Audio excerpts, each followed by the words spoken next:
everybody, and welcome back to the I Don't Know Running podcast, where we share our experiences that make running fun and sometimes not so fun. I'm Lewis, and I am, what was I last week? I am a getting back into running ultra runner? Slacker. I don't know. And I'm Mitch, and I have a pint glass with no beer in it. Well, there's NA beer up there you could have had. Do you want me to have Nicole bring you one? Yeah. She didn't bring us coffee last week. No, she didn't. So I don't know if that would work. Well, I'm here without the beer and without the coffee. This is Terence Reuben from PT Sports Pro. A pleasure to join you guys again on your podcast. Third time's a charm. Hopefully, this is something that would stick. Yeah. Hopefully, this is third and many more to come. I could text Nicole and have you guys brought an NA beer if you want. But let's get into why we have Terence joining us for a couple of reasons. Number one, he's just a blessing to talk to. If you've talked to Terence or know him, you know it's always a joy. And there's times, he knows this. It's like, I got to go. Like, seriously, I have to go. We were standing upstairs. We were getting ready to come. I was like, we got to get going. We got to get down there and start recording. Right. Terence likes to talk, which is good, which is great. We got to keep the conversation flowing. Yeah, right? I actually like it because then I don't have to feel like I have to carry anything. Right. I can throw stuff out there, and Terence will talk for a while. And I'm like, yeah, I love it, and I actually get a lot from it. Like when you got here, and I wanted to know an update on your son. I was thinking about it today. I was like, man, I want to find out what that update is, and that just spooled out into just tons of and then we were like discussion. we start talking. It's like, we're not going to get downstairs if we I know. And that's never happened with the three of us before, right? Oh, no, never. Nope. It's almost like if Terence is coming over, we need to have we are going to have 5 minutes, set a timer. Yeah. We got to get downstairs. And then because we have it's 5 all minutes, stuff. set a timer. Because like we talked about this before, when we talk too much and try to line things up, we take kind of the spontaneous. Spontaneity? Yeah, that word right there, out of it a little bit. What else don't you know, Mitch? There's a lot of words I can't pronounce, and I just can't. Yeah. Well, there is bourbon right in this next room. I just thought about that. That's what I should have busted out for. Right? You. Yeah. Right? Oh. Yeah. Yeah. Then we wouldn't be. That would be interesting. It would start out good.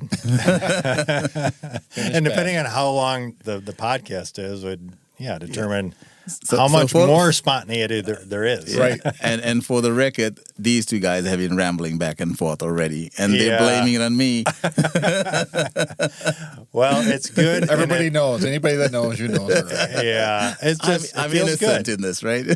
Well, Not. no, yeah. But, so we do have Terence on. We want to talk about PT Sports Pro. We want to talk about specifically that. We want to talk about just kind of an update on that, where that's going. When is this place opening? Right. I know, right? That's the biggest question, right? Let's start there. There's been a delay. Yeah. I don't even know what this is about. I specifically said, I don't know what it's about, but I want to hear about it. And so let's start there.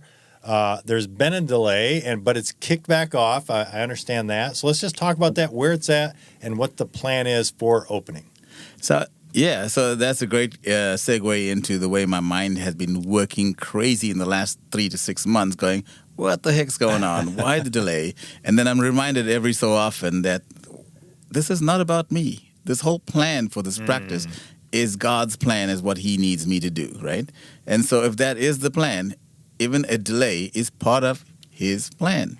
So how simple and how trusting do you want to be in all of this? Yeah, his timing is always perfect. I right? have to just leave it to be where it's going to be. Yeah. So the short answer to your question, February 2024. So that is your planned opening. That is my planned opening, yes.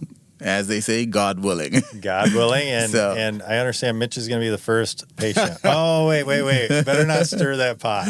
Yeah. Well, maybe you at this rate. Yeah, right.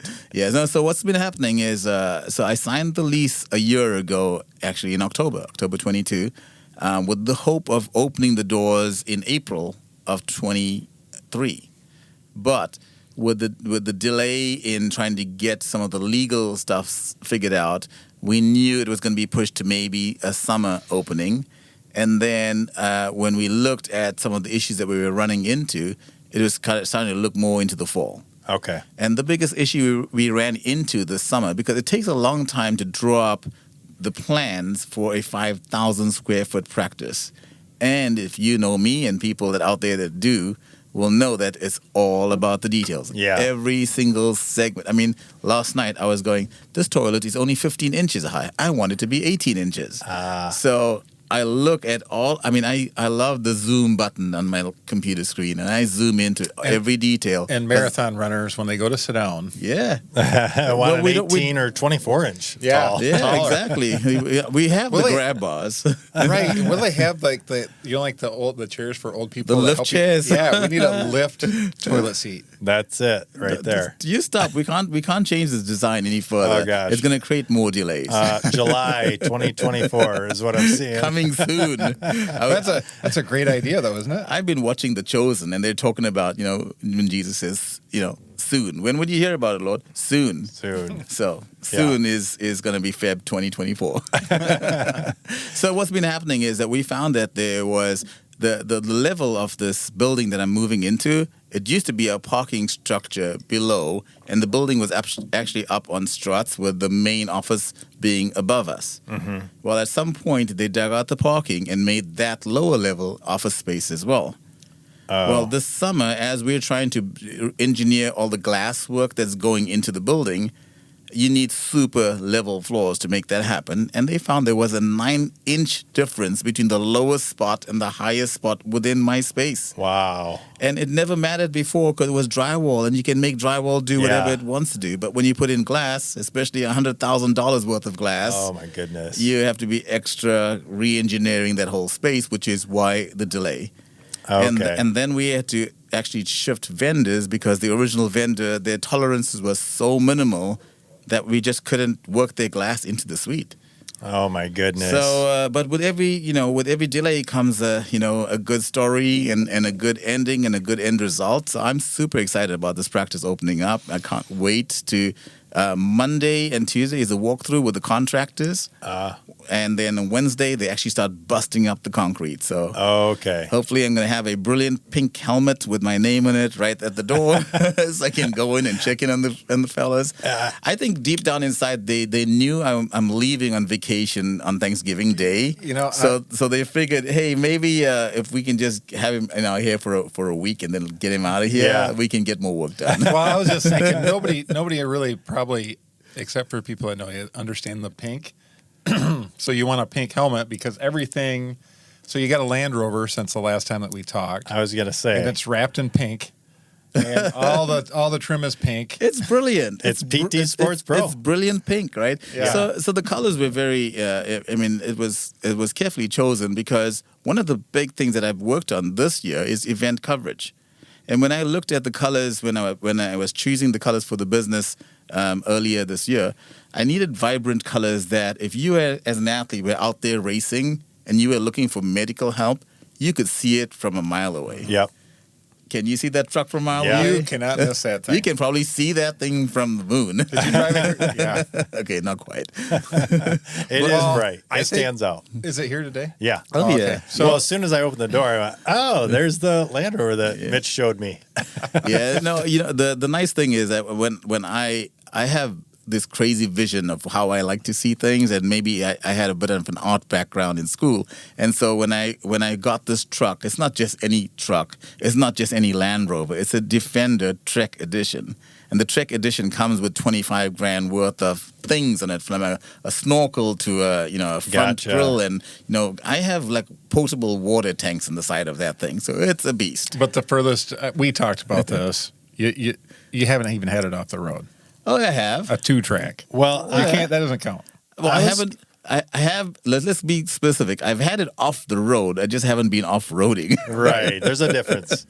But you can now. But that's perfect because you can take it to ultras and you can actually get back Well, where that's needed. You guys are kidding about these things, but I am seriously. That's why I picked that truck. That's great. I am covering a lot of like gravel road races. I mean, at Cannonsburg for the Midwest Everest event, I was parked in like high bushes.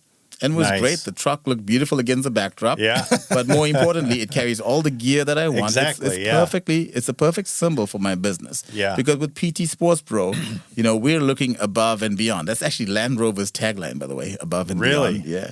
And so, I want to look above and beyond, the bare minimum that we can do. Let's give our athletes the maximum. Let's figure out the best that we can provide. And so we don't just mess around with Jeeps. We go straight to the Land Rover. So just so you know, when we do put on a race, we have to set up our main aid station to where he's actually got to cross a river and use the for sure. snorkel, Yeah. all that stuff, just to get back to that. Yeah, for sure. That's Happy to do it, man. that's where aid's at. You get to that spot, you get aid. If you don't, well, Yeah. No, actually, when they launched this vehicle, this exact vehicle went off-roading in North Carolina, and I've got some of the original pictures from what it can do. oh yeah. It's got capabilities above and beyond. It's amazing. I'm amazed. I'm a Jeep guy. I've owned a few, and I built my own Wrangler up to play with it, and I'm amazed. Generally speaking, what a lot of true off-road vehicles can do, Right. and yeah, I'm amazed what they can really do when you actually take them off-road and have fun with them. Right. And I think it's a good representation of my business as well, right? So if you look at the road that's comfortable for everyone else, Yeah. my business model is let's take this off-road. Let's get out there in the weed of things. Let's get in the dirt. Let's figure out how we can make things better for our athletes. Yeah. So I really have this really sharp contrast between an absolute concierge concept and then this crazy off-road, get in the jungle, get dirty, get things done. Yeah, let's talk about that a little bit because we've kind of gotten sidelined by the vehicle, but It's fun. It is totally, and it is part of everything. It does speak to catering and what you are really trying to build with PT Sports Pro. One of the things I was thinking about today was, let's take me, for instance. I've got an injury, and we'll dive into that a little bit later, but I haven't, one of the things I thought about was just, why don't people go? Why don't people go to PT Sports Pro? Why don't they call their doctor? Why don't they go to their doctor?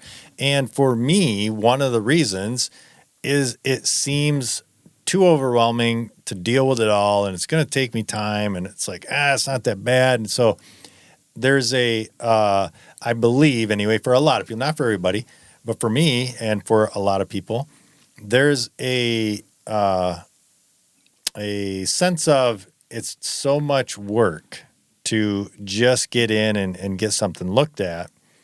What can you just talk to that a little bit about, like what PT Sports Pro is going to be, but also recognize maybe how difficult it is just to get in and just get something looked at? Yeah, very good points that you've made. And I think part of the challenge of what I'm doing with my business model is challenging the status quo. We should not have to accept all the things that you just said. And especially in this day and age where access is becoming easier, more affordable, we can, type things right on our phones and get messages right to our doctors. Why do we not use these systems? Mm-hmm. Well, there's a couple of reasons. Number one, when you send something out, you may not get a response back fast enough. Well, now I want to figure out how to fix that. Number two, when you send something out, you don't really know how much you should be saying or how little you should be saying. The more specific information you get, the better the response can be. Number three, who do I start with? Do I start with my therapist? Do I start with my physician? Do I go straight to an orthopedic surgeon? It's a lot of confusion or complication with all that. And then number four, there's the financial aspect. For some of these sort of telehealth visits or virtual visits, there's a cost that's involved. And with most of our healthcare systems right now, we're not sure what that cost is. And because we don't know, we don't want to take the next step. We don't want to even take the step to find out what that cost is. So to break that down from a PT sports pro, the way I want to do things is I need to figure out how to make healthcare accessible for everyone. So I've always had my cell phone on every business card I've had since I've started working in West Michigan. It's served me well over the years because most of my athletes need me after hours and on weekends.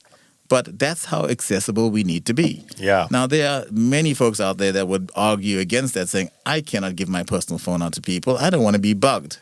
Well, that's your prerogative. But if I need to take healthcare to the next level, I need to be available. What's nice about a cell phone is you don't have to answer it all the time. Right, yeah. There's text messaging. My patients will message me. And what I love about it is that I can respond right away and mitigate any need for them to seek further evaluation or treatment if they don't really need that. And more importantly, we get to a point with our patients where we discharge them because they've met all their goals. So they're no longer patients, but they're out there just being active individuals. And if something gets strained or something just doesn't feel right, they feel it's not serious enough to bug us. Now, if they had my cell phone or if they had access to me or my practice, they could send me a message right away. The key is that I got a respond right away. So I always tell people, if I don't respond within 24 hours, and I usually do within minutes, but if I don't respond within 24 hours, please send me another message because sometimes messages do get bumped. So that's where we're challenging the status quo. We want immediate response. We want to help patients be groomed as to how they can access other healthcare providers. So I'm creating a sports collaborative in West Michigan where we'll bring together individuals that want to be part of a volunteer kind of system, want to be part of a system where you become part of this network. So if you want to be part of the network, you need to respond within a certain period of time. You need to have appointments within a certain period of time. You need to take care of the patients that are in front of you. The bigger issue is that in healthcare, we've become so tied up with all the paperwork and all the rules and regulations, not that those are not important, but we're forgetting about the caring of the patient that's in front of us. Yeah. So we're not taking the time to talk to them and say, okay, tell me what's going on. And we're not listening to our patients as to, okay, where are they pointing up? We're not asking the right questions. We're trying to jump to you have knee pain. Well, let's just do an x-ray or why don't you just rest it for 2 weeks? Who has time to rest for 2 weeks? Yeah. Let's get to the bottom of things right now. So the immediacy of what needs to happen is what we want to change. And I want people out there to copy what I'm doing. Because if we all do this together, we raise the bar for our profession and our athletes have the community, a lot better care. The care that they deserve. Yeah, and they actually do have care. Right. Instead of just, something we kind of spoke about before we came down here was it seems like care has kind of went out the window. And we don't have to get into details, but there is the emphasis seems to be more on just churning people through, like ticket number one, you're in, barely know your name, and all right, bad knee, okay, do this, out the door. Yeah. And not that the doctors aren't doing their job, but there isn't as much care behind it for the individual that's in there. It's more of just a job. Right. And I think the sad part is that the whole system is almost like designed to create this sort of rush through. That's right. Yeah. Because we need to see more patients because there's not enough of us clinicians out there. But at the same time, the way I look at it is someone is approaching me with a problem. Shame on me for not spending the time trying to figure out what's going on with them and helping that one person. We're back to the whole starfish thing, right? We cannot save all the starfish that get washed onto the beach. But for every one we throw back, we've saved that one. Yeah. So let's take every patient that comes in front of us with a problem. Let's take them seriously. Let's try to get down to not jumping to conclusions, but trying to understand what they're dealing with and how we can best help them. And sometimes the best help may not come from the physical therapist. It may come from a doctor or a surgeon or a pain specialist or a sports psychologist, a nutritionist, whoever that is. How do we connect our athletes, our patients to the right individuals versus just saying, you know what, that's all I can do. I'm sorry. So that's kind of what I want to change in the industry. Now, I will add that not everyone is just washing their hands off their patients. They're all trying to do the best they can, Yeah. but we don't have a system in place that creates that level of connectivity. Yep. So that's what PT Sports Pro is trying to do, is create a system of connectivity in the healthcare world so that we bring together all the professionals that really want to get back to the passion that they had at one point when they went into these professions to start with. Yeah, and I was going to say, I was going to clarify. We're not saying that all doctors do this, not at all. Right. And to some of what Terence was saying is the system has kind of pushed doctors down that road, whether they like it or not. For sure. Yeah, say that. and therapists. I mean, everyone's getting pushed in that direction, right? But I have to make a choice as well as an individual. I don't need to be pushed in that direction if I don't really want a huge paycheck at the end of it all. Yeah. So at a certain point, when your revenue starts driving the care, that's a bad idea. Yeah. So it's a huge leap in faith to challenge the status quo, to see a patient one-on-one, which is what we're going to do at PT Sports Pro, one-on-one with the physical therapist for that full time, 45 minutes to an hour. We have access to everything, hands-on care. There's equipment. We have additional trainers and other people that can help, take that athlete to the next level once we're done with them. But we got to get down to caring about the patient and getting the end result. Yeah. I always tell the patient when they come into my practice, we should see some improvement within 3 to 4 visits. If we're not seeing that, we're missing something. What are we missing? Now, I'm not saying they're going to be better in 3 to 4 visits, but that's how closely we should be monitoring their every visit. Yeah. And when a patient sees those changes, they are more likely to want to come back. When they see the fact that we care and we spend that one-on-one time with them, and it's not just a social visit, but we're genuinely vested in helping them out, they're going to want to come back. That's how we build our model. Yeah. Yeah, I think there was a time, and even when you were a kid probably, or not a kid, like when you had decided you want to get into your profession, what is it? Physical therapy. I mean, when you decided you want to go to that route, like for any profession, right? Like I think there was a time, an era where I want to help people, so I'm going to be a doctor, or I want to teach people because I have a desire to. Mm-hmm. And then at some point it was like, hey, doctors make a lot of money, so I'm going to become a doctor. You know what I mean? Yeah. I don't think it was, it is gone. I shouldn't say it's gone, but a lot of people now just do the profession because it can make them money, not because they can help people. You're absolutely right. And I don't think we need to mix words when it comes to stuff like that. We know that in any profession, there are people that get in it for the wrong reason. Yep. And when I see fellow clinicians that don't care, it upsets me because I do care. I'm passionate about what I do. I love what I do. I feel like I've practiced for 30 years, and if I could do it all over again, this is what I would choose to do again, because I love making that difference. Yep. So when I see people that don't really care and they're just trying to get through their day and it's just a job, I'm like, well, maybe this is not the profession for you. Yeah, Find something right. else. That life is too short for us to just treat everything as it's just a job.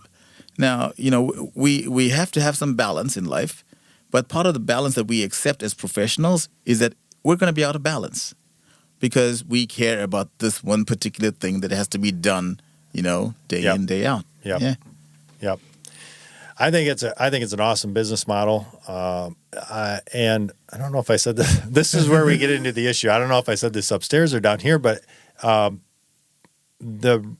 you can see this business model that you're trying to create with PT Sports Pro is just an extension of you and how you feel about the world in general. I think I did this. I did say this. This was upstairs. This was upstairs? Yeah. Okay.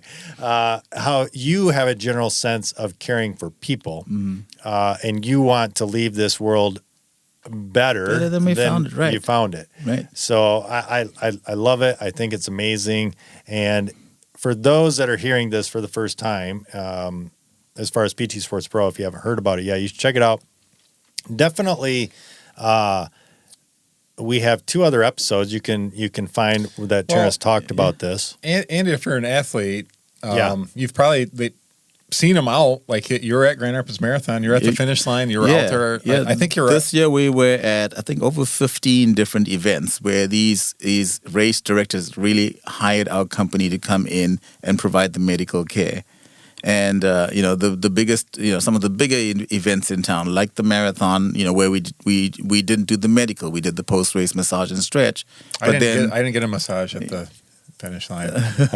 Yeah, you should have come to our tent. Which is we were at the beer tent. You should have a color. Location. That was the a color that stands out. That's what got wait. That's what got me in trouble. It was by the beer tent. I found it more important to get a beer. To have a beer. It's priorities. But no, we actually were the medical providers for the Michigan Ironman in Frankfurt.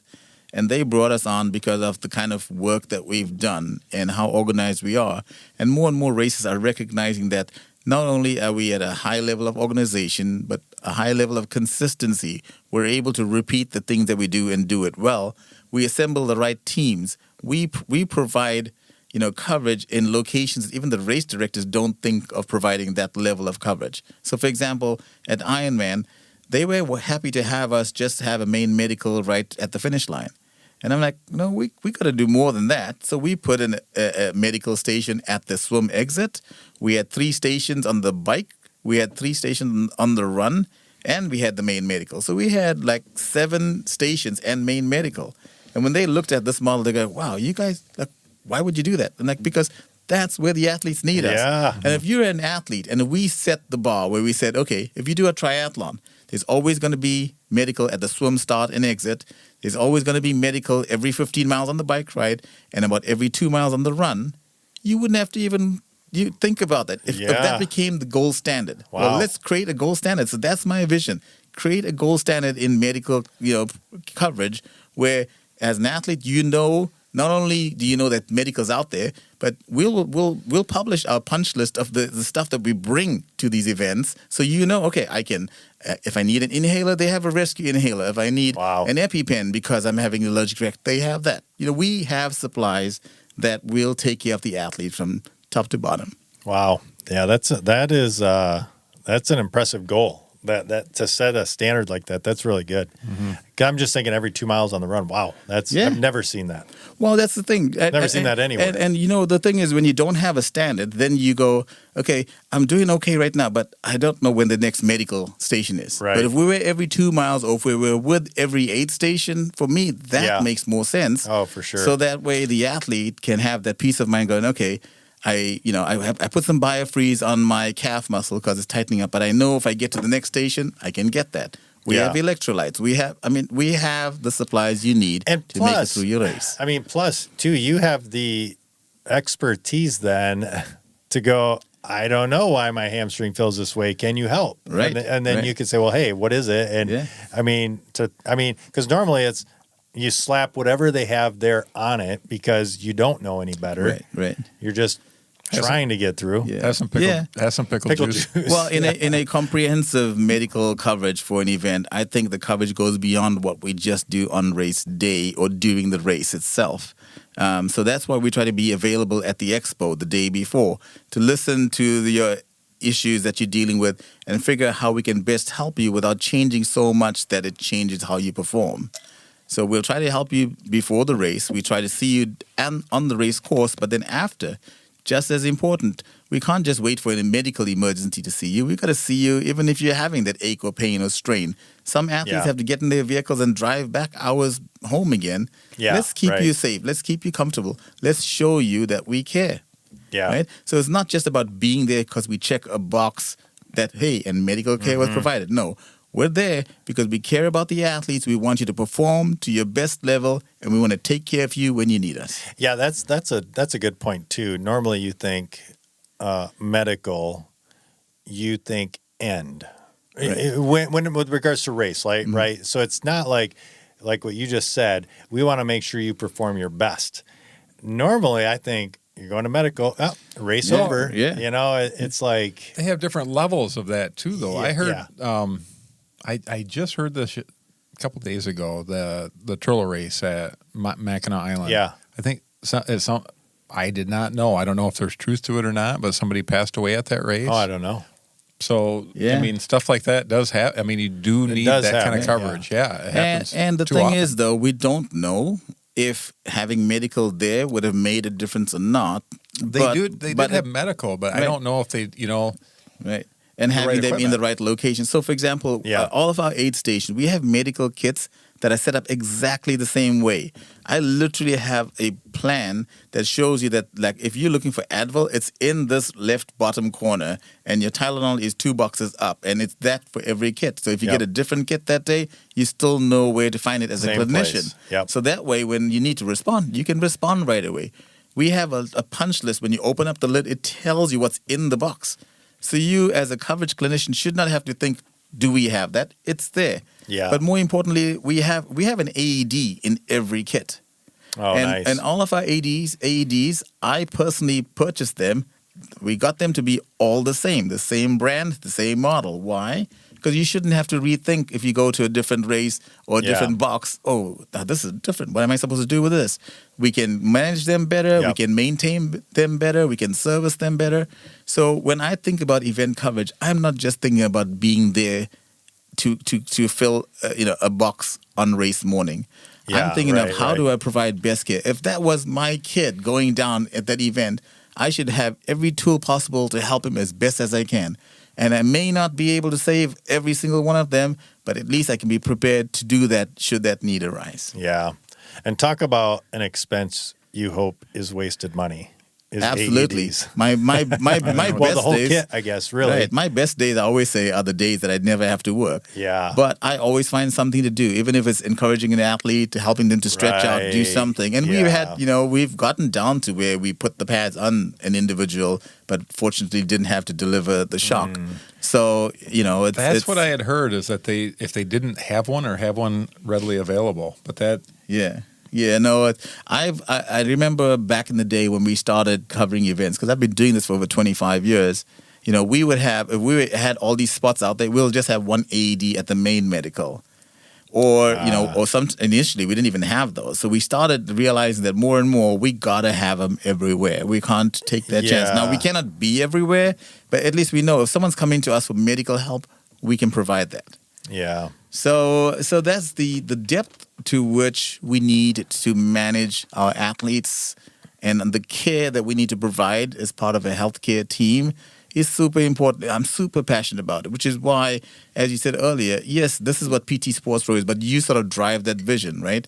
But also what I'm trying to do is share that vision with more people. How do we create more passionate individuals that can become more compassionate individuals, that Yeah. can become more caring individuals? How do we see our athletes and our patients out there as not just a diagnosis or a sort of source of income, but an opportunity to help them heal? So that's really what I'm striving for at PT Sports Pro. When I first started talking about opening the doors, I said to my friends, I don't need to do this. I've been doing this for 30 years. I can retire right now. Yeah. But it's almost like it's a gift to my community. It's what I felt strongly in my heart that it needed to be done, but it also needs to be sustained. So I'm already creating not only a sustaining program, but a program that can then grow itself. A succession plan is already in place as to when I want to retire or take a step back. There are people already that I'm queuing up Yeah. to take the reins over. That's great. And that's important in any business. It can't just be about me. Yep. It needs to be about the things we care about the most. Yeah, I read this somewhere. One of the first things you should do when you first start running a business or start your business or something like that is to start your exit plan. Yeah. Because it's the best way to set yourself up for Success. Yeah, Yeah, and yeah. an exit, because eventually you Yeah. do want to exit. Yeah, absolutely. So let's jump back to the hurdle. Well, not really the hurdle, but let's talk about for me. Let's use me as an example. Mm-hmm. but you still need your leg looked at, or Well, we're going to talk about that and use that as an example. I've got this issue from Mohican. Mm-hmm. This goes back to 2022. That was when I ran it. If I want to talk this through just so people can get an idea of, hey, these are some things you should think about when you talk to me, Right. text me, call me, whatever. That would help. So for me, this goes back to 2022. And obviously I've taken some time off in this period of time, but weird. yeah. And but when I run, it's really a non-issue anymore. when initially it was like the first 6 months or whatever it was, I felt it. And it's in the knee. It is, it's kind of feels like it's the right side of, or the left side of my right kneecap, right? The inside of your right Yep. kneecap. And I'm not asking you to entirely do all this, but I want to just give you as much information as I can. This is actually a great example. Well, we got to go get this table. Yeah. No, we can. Let's talk through this because I got some ideas that I think will be helpful both to you and the audience, the listeners. Awesome. Yeah. So I fell in that race, got up, and I started running. And what happened was I would run a little bit, and my I don't know what, but that leg would just give out. Mm-hmm. Done. And I would nearly fall. And so I continued and it did it a couple of more times. I got to the 50-mile mark and I actually talked to Nicole and I said, I don't know what I should do. And I actually had texted another buddy who's a what do you call it? A butcher? Chiropractor. Oh. Chiropractor. and he knows the body pretty well. And I said, this is what's going on. And he said, well, you could continue, but, you could potentially be doing some damage if you continue, blah, blah, blah. We went back and forth. Fast forward 6 months later, it's really a non-issue. I can go out and run. However, recently, and this is why there's a couple of reasons I haven't went. One was the hurdles of like, oh, it's going to be all this work to go. The other hurdle was I never really felt it when I was just running.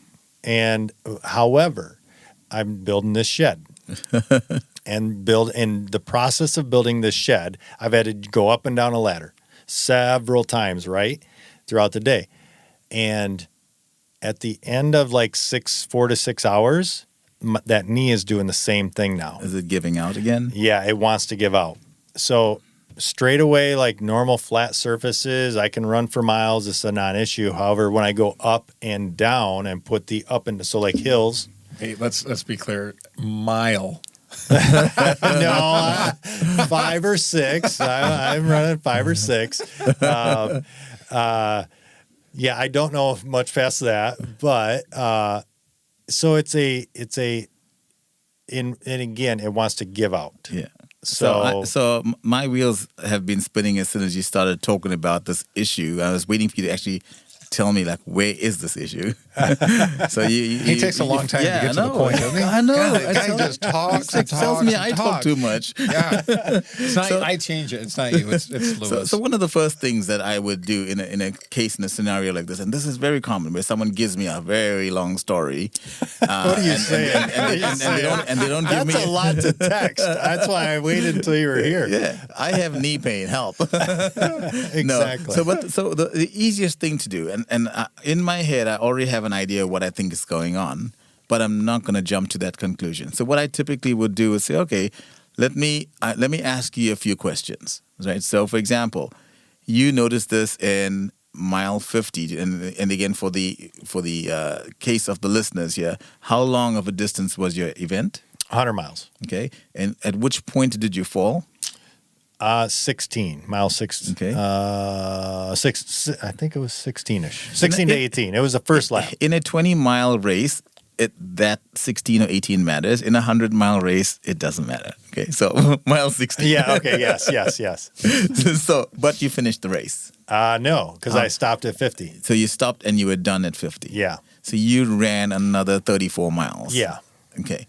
And it was a trail race. Yep. Okay. Was it single track or? Pretty much single track, Okay. Mohican. It is a true trail race. Lots of turns? Yep. Lots of turns, lots of elevation. Yeah.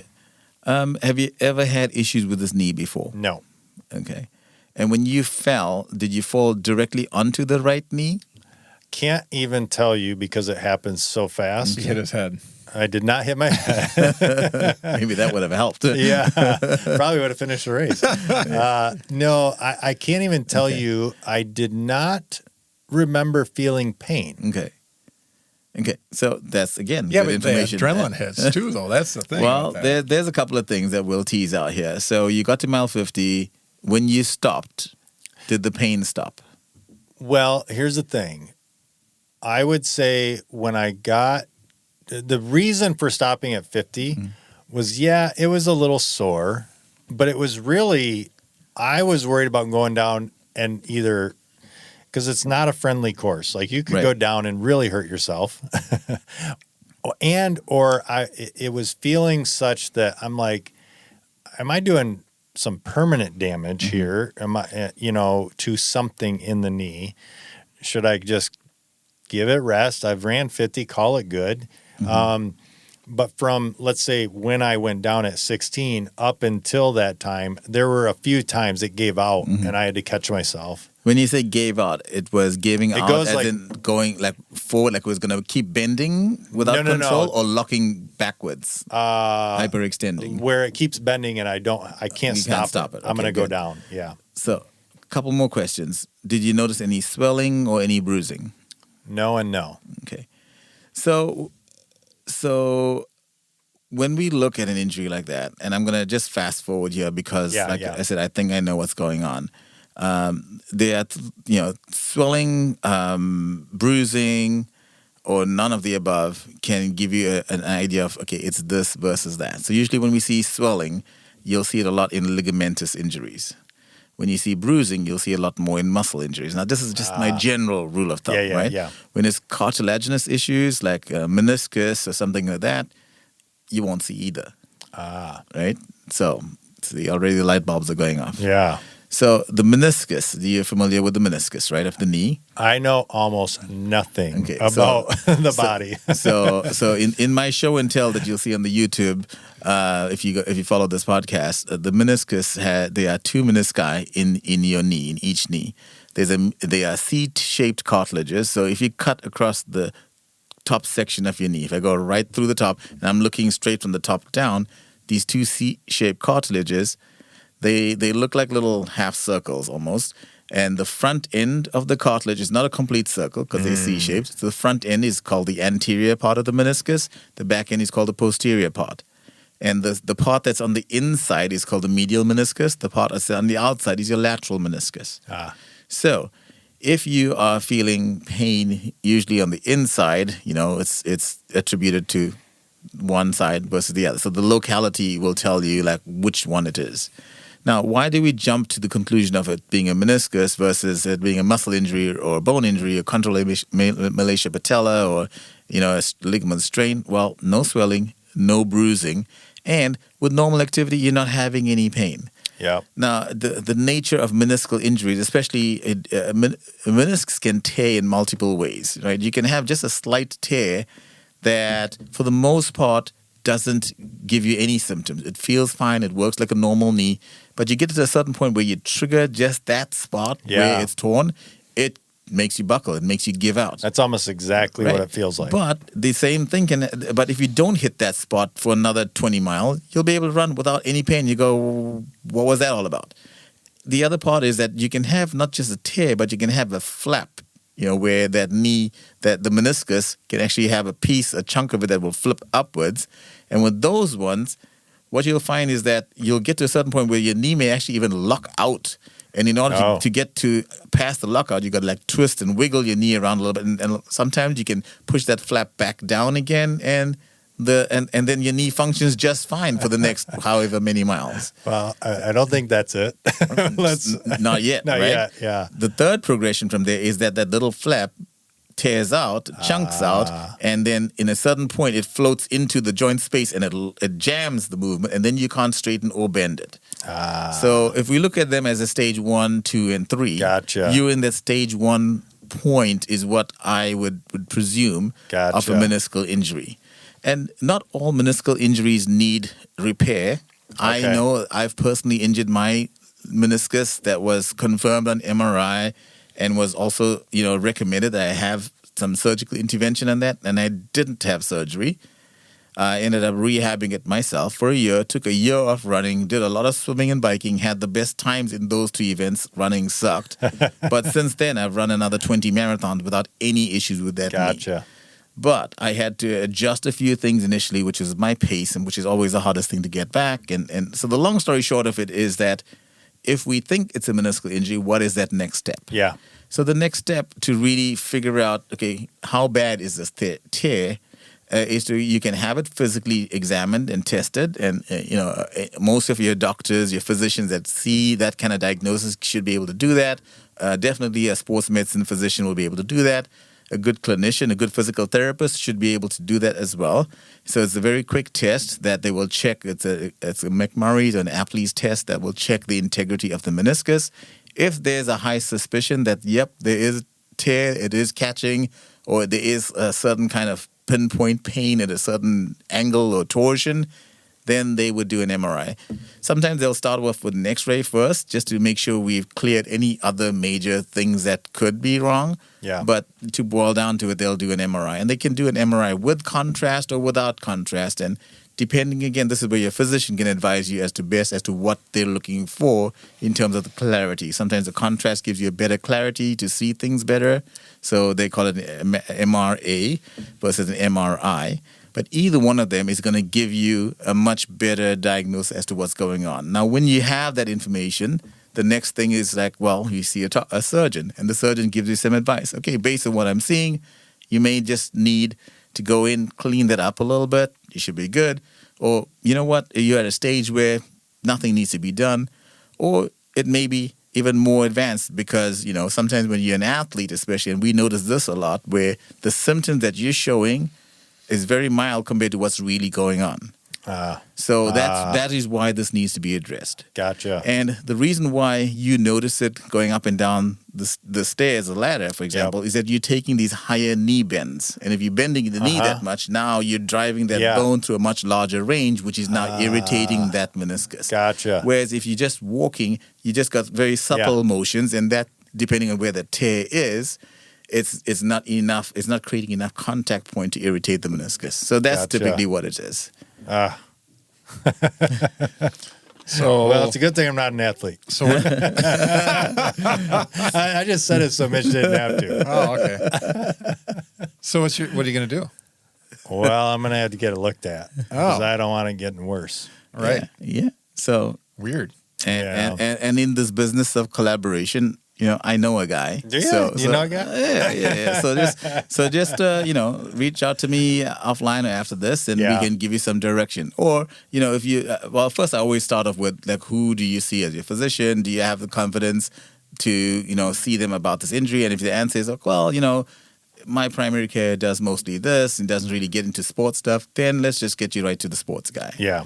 Because again, I don't want to discount the stuff that a primary care practitioner can bring to this. My primary care doctor is pretty good about, hey, I don't specialize in that. Right. Most of them are. And this is, again, where if we just put our ego aside and understand what we know and understand what we don't know, we can move people along a lot more easily. Yeah. I've been blessed that I work with a group of clinicians and physicians that trust my judgment because of my experience.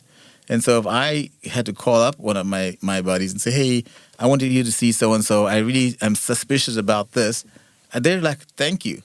Because now I've given them at least, they don't have to, then they can take the 5 minutes and do a great job versus starting from scratch. Now, I just cleared up a bunch of time that you would have had to spend in a doctor's office trying to get down to a diagnosis. Well, and I wish I would have looked at our timer when I started, but I'm guessing that was well under 10 minutes from the time we started that until and we 8 minutes already was you just started trying to explain tell the story. Well, I mean, I want to give you as much information as possible. I was running this pace. No, but there are times where I would ask more questions as well, depending. And so the key that I try to convey to clinicians as well and my colleagues is, let's not, even though my brain went right away, if a good clinician is hearing this, they would have right away, that's a meniscal injury. Yeah. But if we didn't ask the question about the bruising, the swelling, or try to rule out some of the other issues, then we could miss some important stuff too. So let's ask a few more questions before we then get down to the answer. Yeah, and I would honestly have to double check about the swelling. I don't remember. I'd have to ask Nicole or Brian. I don't remember. But anyway, regardless. At this point, that's neither here nor there. Because it's not like if you have a meniscal tear that you don't have swelling. Right. It's just that you're less likely to have it. So, in the bigger picture, just trying to narrow down the diagnosis. Yep. That's how a clinician brain work, right? Yep. How do we eliminate some of the more obvious things and then put the information together to give you the most likely thing. Yeah. Well, thank you for that diagnosis, and You're welcome. I don't See, know it's- if I'm happy with yeah. it, but Well, it's the idea of being so you can do something. Yeah. Exactly. So now the idea is I can give you information, but you don't have to act on it. yeah, And you don't Right, need to feel right. guilty or bad, but at least now you know if there's a suspicion and if this happens again, then that's probably what it is. I'm not going to worry myself because I just can avoid that position. I'll just stop climbing ladders and I'll Yeah, be fine. right. No, seriously. Yeah. Like you can actually do that, right? Yeah, the problem would be if I want to race like a Mohican. Right. Exactly. I'm going to need to have something. So, but then you still deal with the choices. Yeah, When right. it comes to PT Sports Pro, we're all about treating you like a pro. Right. So how do we handle a high level athlete that walks to the practice and says this? Right? They're not going to take an extra So 3 you're or talking 4 about weeks. yeah, I'm so you're talking about talking someone about like you, Mitch. Like Mitch. So we want you want answers now, and you're like, okay, you know what? Quit, talking about it. Get me to the next guy. Yep. Yeah. So we'll get you to the Greek. Well, this is actually a really good introduction to some more things that we are actually working with Terence on. Well, PT Sports Pro specifically, really, with the podcast. We are the goal is to have PT Sports Pro come on once or twice a month. We're not really sure yet. We haven't vetted out everything, every detail yet, but to have PT Sports Pro come on and do a little bit of some teaching, some information sharing, some examples, some this or that, specifically a segment dedicated to just helping the athlete. So if you listen to the podcast, we're going to have ours out every Sunday. That's going to be normal, but then we haven't figured it out yet. But maybe sometime midweek, PT Sports Pro, along with, I don't know, running, will have a specific segment to help athletes from their professional So it has somebody on that experience. actually knows something. Yes. That's our goal. We have the I don't know. We don't know crap. And then we have those that know a lot. Yeah. Yeah, I don't know running, and then you have treating you like a pro. Yes. So if you liked a little bit of that, what we just talked about, it won't be like a diagnosis type thing, but that information download of, hey, they're going to share about this today. And you're going to be able to get a lot of information from those that actually do know a ton. Right. So that is to come. Yeah, I'm excited about this idea, and I think one of the things that we just talked about earlier, before we could even launch into this, especially for the new year, is how do we line up the right topics and what do people want to hear about, sports and injuries and management and other programs, because it's not just about injury, it's also about wellness, right? So, like, what are some of the things that you're looking for? So, if PT Sports Pro is opening up a performance testing lab, for example, state-of-the-art testing. What kind of testing? VO2 max, lactate threshold, DEXA scanning, sodium composition. But wait a minute. My Garmin watch tells me my VO2 max. Yeah, Isn't that really that's really accurate, right? Yeah, you don't want to be on the edge, do you? So they do real testing? So we can talk about things like that. We can talk That's about awesome. nutrition. We can talk about coaching. Why is it important to work with a coach? And how does that help you with performance as an athlete? And more importantly, how does it keep you out of injury? So these are the kind of things that I think our athletes need to hear more about. Yeah. Right? I look forward to that Yeah. type of stuff because that's kind of an inside joke about the Garmin watch thing. People take that as gospel. I think it's a decent guide, but it's not accurate. I love mine tells me that my O2 sats overnight is at 82%. Going, I'd be half dead. Right. But They're not. Yeah, they're not. But and it's the same thing when we talk about training programs. You buy this off the shelf training program and you think that fits everybody, Right. and then you work with a coach. I mean, there's just so many things out there. One size does not fit all, and that's Yeah. where we want to take the personal approach to helping you Right. as an individual based on. And when I talk to an athlete, it's not just about the sport; it's about what you have a life. What else are you doing? Are you sitting all day? Are you on your feet? Are you walking on concrete floors? Do you have the right shoes? Right. All of those things matter. So I would encourage all of you listening to this podcast today to maybe comment, send in some form of communication to Lewis and Mitch about what would you like to hear Yes. moving forward. And I think that would really help us to not just be out here rambling on, because we can do that, but also help us to maybe address some of the I've issues learned and that concerns that Lewis you have. rambles more than you. I know, right? I don't know about that. I ramble, yes. Terrence actually covers topics. Yeah. Okay, fair. There's a difference.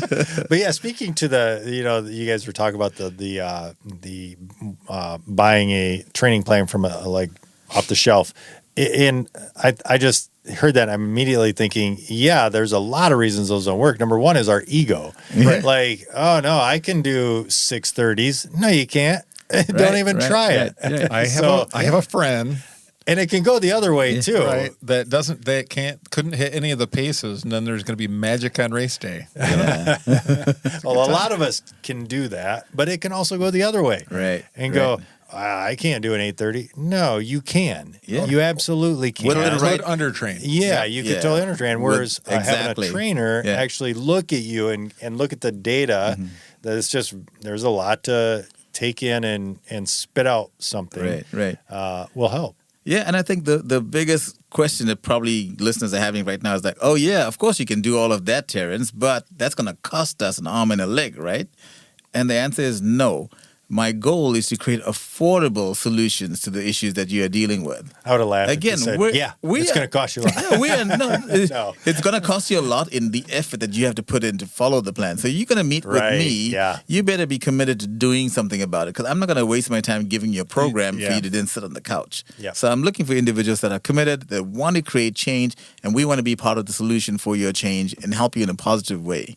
So that's why PT Sports Pro, yes, I am the founder and I came up with the vision and the idea of what I'd like to see happen, but I'm smart enough to bring in people, the right people that have specific expertise to be part of this team that we're growing out there, and we're going to create an incredible opportunity for our athletes and our community. It's going to be exciting. Yeah. A lot of it's going to be exciting. The PT Sports Pro, the collaboration that we're going to have with I Don't Know Running, and all things to come.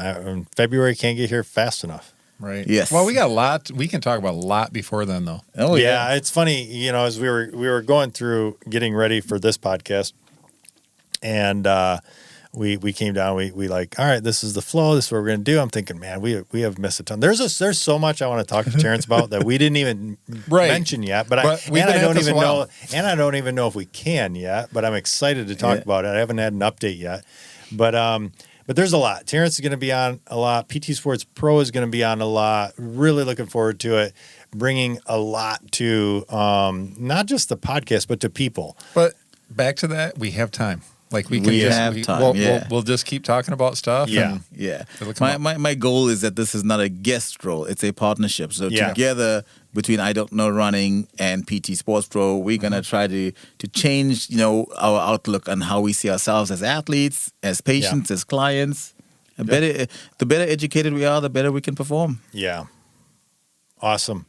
Well, this has been an awesome podcast. I think just looking at time, we need to wrap it. So. Any final thoughts as we wrap this up? Oh, don't let them. You have 2 minutes. Go. I am so looking forward to the adventures that lie ahead of us. And I think as an athlete, it excites me to think of what we can create, what we can do together. And the nice thing is that we're not just doing it for ourselves, we're doing it for you. So find us out there. PT Sports Pro, the pink truck is everywhere. Yeah. It is. You can't miss it. Mitch, any final thoughts? I don't. You're good? I'm worried what you're going to go with. I have really no final thoughts other than, if you have not yet heard of PT Sports Pro, go check them out. We will have a link so you can go look them up on the website's being built right now. Oh, the website's being built. That's right. Our buddy Rudy from Mind Utopia is doing an incredible job with his team building our website. We're hoping to launch that early December. Oh, okay. So it's close. Lots of amazing information there. They've done an incredible job putting it together, and it's going to be different. Yeah, of course it is.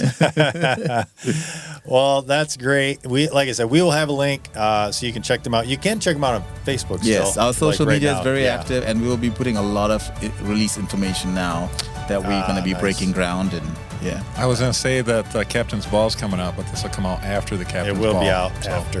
Yeah. So put it in your schedule for next year, because you know what? These captains get to get celebrated tomorrow at 6 p.m. That's exciting. Yeah. But that's going to wrap up this week's episode of the I Don't Know Running podcast. Be sure to tune in next time as we share more about what we just don't know. Until then, happy running. Amen to that.